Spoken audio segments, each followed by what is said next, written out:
Kasus pelecehan seksual terhadap anak di bawah umur kian marak terjadi di Yogyakarta. Seperti yang terjadi di Kemantren Umbul Harjo, Kota Yogyakarta, seorang ayah tiri tega mencabuli anak sambungnya berinisial KH yang masih berusia 12 tahun. Aksi bejat tersebut dilakukan oleh tersangka AW, laki-laki berusia 37 tahun, saat ibu korban tidak berada di rumah. Diketahui, kejadian tersebut terjadi pada 28 Juni lalu pukul 11 siang saat korban KH sedang berada di dalam kamar dan memainkan gawainya. Kemudian tersangka AW tiba-tiba masuk ke dalam kamar dan melakukan tindak asusila kepada korban. Peristiwa serupa berlanjut pada 15 Juli lalu pukul 6 malam. Setelah kejadian tersebut, tersangka AW sempat mengancam korban KH agar tidak memberitahu kepada siapapun. Setelah mengalami pelecehan seksual oleh ayah tiri yang kedua kali, korban KH melaporkan kepada ibu korban AM atas kejadian tersebut di mana korban mengalami ketakutan dan trauma. Dan karena kejadian tersebut, korban merasa trauma dan takut sehingga melaporkan kepada orang tuanya yang kemudian ditindaklanjuti dengan melaporkan ke SPKT Polresta Yogyakarta.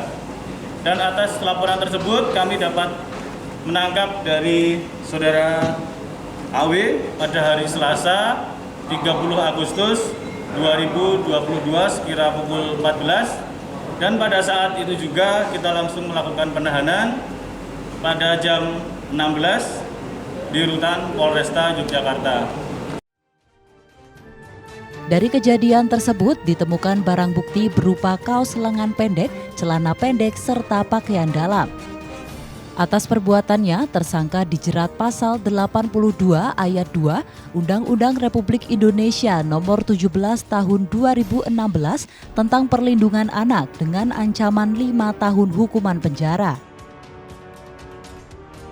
Sementara itu, Satuan Reserse Kriminal Polresta Yogyakarta juga berhasil meringkus tersangka AA, 27 tahun, seorang mahasiswa beralamatkan di Kemantren Mergangsan, Kota Yogyakarta. Tersangka AA yang tidak tahu malu ini menyetubuhi korban berinisial TN, 17 tahun, yang merupakan sepupunya sendiri, dengan modus mengajak korban untuk jalan-jalan membeli ikan di kawasan Pasar Pasti, Bantul. Kemudian pelaku mengajak korban untuk singgah di kamar hotel di kawasan Kemantren Keraton, Kota Yogyakarta. Sesampainya di kamar hotel, pelaku mengajak korban untuk masuk ke dalam kamar mandi dan pelaku melakukan tindak asusila kepada korban. Kejadian tersebut telah berlangsung sebanyak 2 kali yang menyebabkan korban mengalami trauma dan ketakutan serta sempat diancam agar tidak menceritakan kejadian tersebut kepada siapapun. Namun pada bulan Mei lalu, korban berani menceritakan kejadian tersebut dan melaporkan perkara ke Polresta Yogyakarta. Untuk waktu dan kejadian itu hari Selasa 28 Juni 2022 sekira pukul 11. Adapun tersangka yaitu saudara AM, seorang laki-laki 37 tahun, pekerjaan wira swasta, beralamatkan di Umbul Harjo. Untuk kronologi Atas kejadian tersebut, pelaku diancam melalui pasal 81 ayat 2 Undang-Undang Nomor 17 Tahun 2016 tentang Perlindungan Anak dengan 5 tahun kurungan penjara. Dari Yogyakarta, Andisa Ningrum, Adi TV.